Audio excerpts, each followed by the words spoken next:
Government কোনোদিন একজনের বাড়িতে ঢুকে তার বাড়িতে শোয়ার ঘরের খাটটা ঠিক জায়গায় আছে কিনা, কিচেনের সিলিন্ডারটা ঠিক জায়গায় আছে কিনা, এটা ইনশিওর করতে পারে না। একটা দুর্ভাগ্যজনক ঘটনা ঘটে যাওয়ার পর সরকার কি করে, যেমন আরজিকর ঘটনা নিয়ে অনেক তথ্য বিশেষ করে সমাজ মাধ্যমে অনেকে ছড়িয়েছিল। পরবর্তীকালে যেটা কলকাতা পুলিশ 24 ঘন্টায় করেছে সেটা সিবিআইকে করতে 1 বছর লেগেছে। এবং দুদিন আগে আমি দেখলাম যে সিবিআইয়ের দায়িত্বে যিনি ছিল, আরজিকর ইনসিডেন্টে যিনি তদন্তের দায়িত্বে ছিল, তাকে পুরস্কার দেওয়া হয়েছে, প্রেসিডেন্টস মেডেল দেওয়া হয়েছে। তো এরা যে এইসব বিষয়গুলো নিয়ে স্পর্শকাতর বিষয়গুলো নিয়ে রাজনীতি করে, বিজেপিকে আমি বলবো যে আরজিকরের পরে আমরা অপরাজিতা বিল এনেছিলাম, যেখানে পারিপার্শ্বিক কোনো প্রমাণ যদি কোনো অভিযুক্তর বিরুদ্ধে থাকে, ট্রায়াল কমপ্লিট করে 50 দিনে তার ক্যাপিটাল পানিশমেন্ট হবে।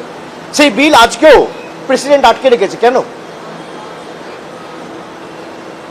পাস করছে না? কেন সেই বিলে অ্যাসেন্ট দিচ্ছে না? কেন? আমরা তো ক্যাবিনেট থেকে পাস করিয়ে রাজ্যপালের কাছে বিল পাঠিয়ে দিয়েছি আজ থেকে প্রায় 1.5 বছর আগে।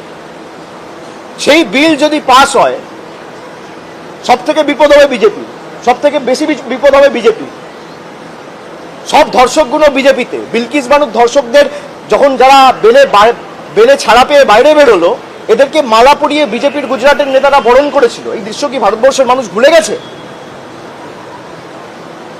যারা বিভাজনের রাজনীতি করে, গীতা পাঠ করতে গিয়ে এখানে ব্রিগেড প্যারেড গ্রাউন্ডে একজন পেটের দায়ে চিকেন প্যাটিস বিক্রি করছে বলে তাকে উদম মারা হয়েছিল। পুলিশ ব্যবস্থা নিয়েছিল এবং সেখানে অভিযুক্তরা বেল পাওয়ার পরে তাদেরকে সম্বর্ধনা দিয়ে উত্তরীয় পরিয়ে বিজেপির মঞ্চে ডেকে বরণ করা হয়েছিল। সেই বিজেপির কাছে আমরা সমাজের সম্প্রীতি, উন্নয়ন, ডেভেলপমেন্টের গল্প শুনবো?